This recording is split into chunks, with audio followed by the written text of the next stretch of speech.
Okay, we're gonna take a look at total of 4 different golf swing.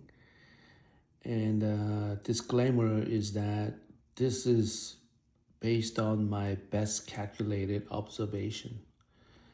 And each golfer may create the position different ways, but at least externally, they are creating this position. So and then you're able to hit the ball obviously pretty solid and then pretty goes pretty long ways with relatively some accuracies. And first person we're going to look at is Doug Sanders. He most famous for losing to Jack Nicklaus on British Open. And again, one thing that we're going to take a look at is nothing else, only related to Moby Dick's golf swing, which is a lot of it is together, separated, and together. So we're going to look at it on the position. Basically, when left arm is parallel to the ground, which is P3 right there. And then we are looking at the club shaft, whether it is creating 90-degree angle or more. Then we're going to dismiss that swing because they may do it in other ways, which is quite capable. But I am mainly looking for a professional golfer, a successful golfer who has a more than 90-degree angle with the club shaft, as you can see. If I go back to it, back to his motion, basically he kept that pretty straight for a long time. And then as you can see, because of the momentum of the club, I still believe that Doug did not intentionally cock the wrist during the backswing. And so he has a pretty wide arc again. And then his motion to P3 is right there and maintaining that large angle. Now, technically, again, our backswing is over. From here on, downswing begins. And then technically, again, how do we know whether this is totally related to, Moby Dick's golf swing? Somewhere, not here, but between P3 and as you go to the top of the swing, as you go to the top of the backswing, you soon to see his low body is moving. Lower body's moving. And when he makes a move, he's making the move, this club head, while this pivot is going left, this club head doesn't go with him, go same direction. Momentarily, it's a split second, very, very quickly, the club is actually going the other way. So this low body goes turning this way, and the club is actually going that way. That's a separating move. How do we know that, whether that is done? When he creates that less than 90-degree angle, that is the time right there. Look at that. He's continued to move either lateral and rotational move, but club not only almost remaining same, and so he has an even bigger stretch, meaning bigger separated motion there. That's his P5. So compared to P3 and P5, I give a little bit more, that he retained the angle well less than 90-degree angle. And then I think there's a possibility I can even come up with, let's say, not like this, but I'm gonna go, let me see this here, his club shaft is there, and then relatively there, give it a little bit of room. So again, then my shaft angle is a little bit off, so I'm gonna give one more We'll try there, there. Look at that angle that he creates. It is well less than 90-degree angle. I'm going to give a little bit more, actually, the other way. So look at that 42-degree. Oh, shoot. One more time. There. I'm going to give, I don't know why he does that. How about right there? I'm going to give lots of room. How's that? Yeah, I mean, look at the 61. He is much less than that. Okay? And that is pretty good. So once again, from P3, right there. And then he is in, now his backswing is done. And he's going to pivot to the left right there. And then he's created P5 position with a much less than 90-degree angle. So he's able to finish it, swing it like that. Okay. Again, we are only focusing one area, P3 and P5. So P3, the club shaft angle with left arm is much greater. And then P5, club shaft and the left arm angle is much less than 90-degree angle. That's what we are looking for. Okay. Now I'm gonna go ahead, take a look at the next person. Okay, now instead of looking at the Gary Woodland, let me see. Maybe I can, oh, that's Gary. One more time. Okay, this is John Cook. Let's go ahead, play through it. Again, I'm not gonna looking for anything else except that's his, let's say P2, he's here. And then club shaft, and then P5, I'm sorry, P3. Look at the left arm is parallel to the ground, but his club shaft is same position. Is much wider than, 90-degree angle. I would say this one's here, 90s here. Let's just measure it. Why not? Just, well, right there to there, 111 on the aggressive side. Let's say, how about this one? 116. Okay, and then when he takes a backswing, and then now he's going to somewhere, so you don't turn right away because the momentum of the club will carry it, and then you need to find out when is the first low body turn. Right there, that he just right there he started making a move, and then club is now, look at that, he's making the move, but club head did not go this way. Club head actually went further towards the target, and then look at the angle he's creating right there at the P, either there, right there, that's a P5, and then he reduced the angle from 116, 116 to, let me see this here now, here to, apologize, about here to here, 70-degree angle. Okay, so P3 to P5. So he has done P3 to P5. He has done successfully the separated move. Okay, and then let's take a look at Gary Woodland swing. Let's say here. All right, let's go to P2, club shaft parallel to ground, and then left arm parallel to ground. Look at his angle right there. I seen him maybe other than DeChambeau, Gary Woodland does not cock his wrist at P3 at all. Okay, so P3, and then he's going to now taking his backswing and take a look at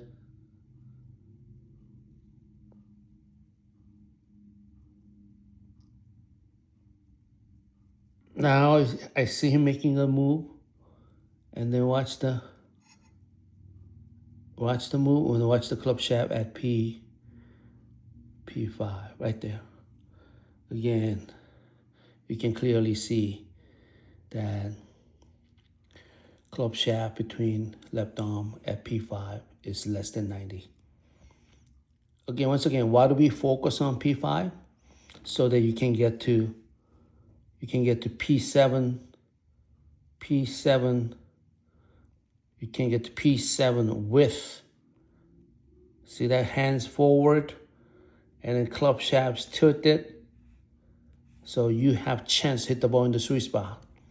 If your hand's not in forward, there's no chance of hitting the ball in the sweet spot. That's why you have a better chance to do that when you're in the P5 position. You're swinging. Okay, let me just get the P5 right there. If you're able to generate the position of P5 less than 90, you have a chance at P7. Okay? That's the reason why we are concentrating P3 and P5. Okay? And then let's say, here's my swing. I'm doing the drill. And again, I'm doing either pitch or chipping or pitching, somewhere in between. Sometimes I do punch, but I rarely do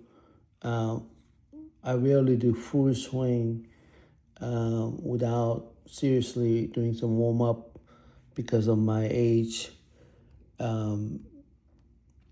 So I'm gonna just put a right in the middle there.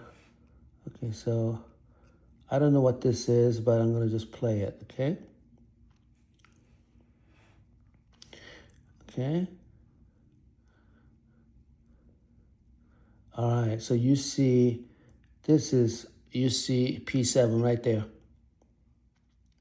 Again, the hands, head of the ball, club shaft leaning forward. So I create that, what they call line of compression is there, and I maintained it. Okay? That's all I'm looking for. So you're doing your backswing. Let me see.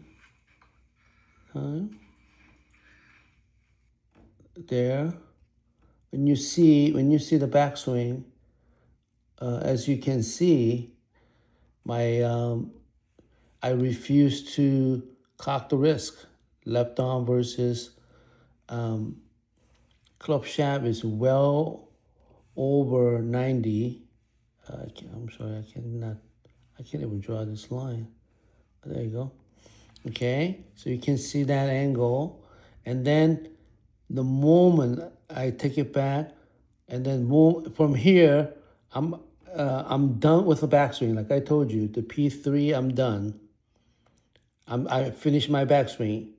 Now, because of the momentum of the club, I don't do that extension. I'm sorry, the separation move. When is it? Right there. Again, this is, as you can see, the angle right here was greater than 90, and then as you can see, you get reduce, reduce, reduce. Now, this is maybe 90 or slightly, maybe even slightly more. I think I'm on the. Let me see this here. So here, oops. I don't know why it's not even. Not like that. That's too much. I think I would say between 85 and 90. Yeah. Okay. So again, this is not a full swing. This is most likely it's a pitch shot. But again, P7 right there, moment of truth. Compression, line of compression is there. okay? If you see it in the regular speed, I'll show you in the regular speed. One more time, regular speed. Okay, one more time, regular speed. I believe this swing will get me about 60 yards. That's again 50 or 52 degree wedges. Okay, I'm gonna show you the one swing, maybe a little bit bigger backswing. Maybe this is a little bit bigger backswing, and then okay, maybe I'll show you. Maybe I'll show you with maybe. Okay, this is more like a punch shot. Okay, I'm gonna show you hopefully with one drill there. Yeah, I'm doing the drill. I just did the drill, second drill right there. That's the end of my backswing. Boom. Okay, you saw me doing the drill. There, boom. Okay, let me see the drill one more time. I did it twice, and we'll break it down. One time, and then twice, okay? And then here's a motion. So let's take a look at it again. P3, I'm done. No cocking or risk, okay? And then as I go there, not even less than 90 yet. Now it's there, I'm creating it right there, right there, right there. See that angle? And then because I hold the angle, I can retain it better. And the hands already ahead of it. And look at the line of compression. Once again, line of compression there. Okay? And sustain it. Line of compression right there. Hands well ahead of the ball. Boom. Okay? So let's say, show you the full swing. This is like almost like a punch, a three-quarter swing. Three-quarter swing. Okay? Watch the compression, listen to the sound. Okay? That's it. So, the purpose of golf, like I said again, you have to get to, we have to get to P7, right? So we have to get to P7, hands forward, right there, P7 right there, okay, P7.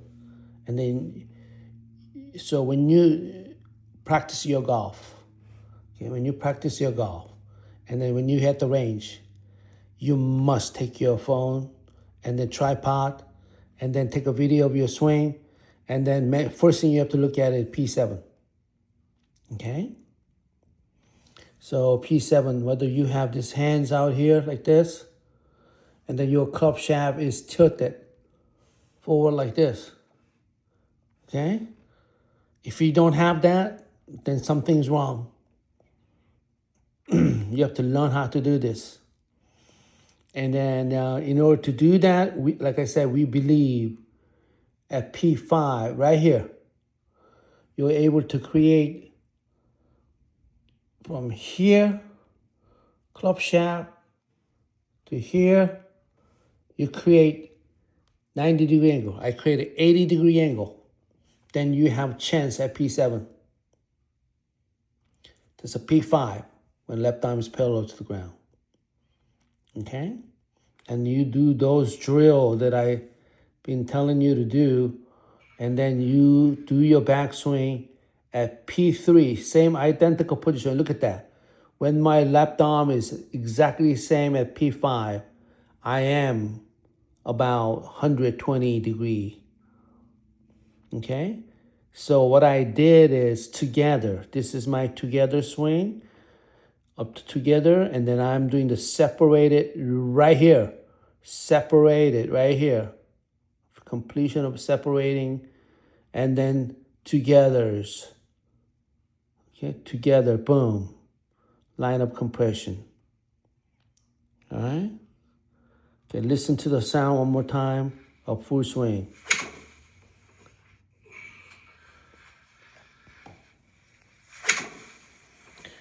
Maybe maybe I can turn it up a little bit louder. Maybe it does gonna. And look at that. Drill. Okay. So that's how it goes. So good luck with your journey, and then hope you have a wonderful P7 position with the line of compression and sustaining it. And the P3, P5, monitor your iPhone, and then make sure your P3 position is correct. You are well over 90 with the club shaft and a left arm, and the P5, your left arm and a club shaft is well within less than 90 degree. Then you're on your way to have a nice P7 position. Okay, good luck with you.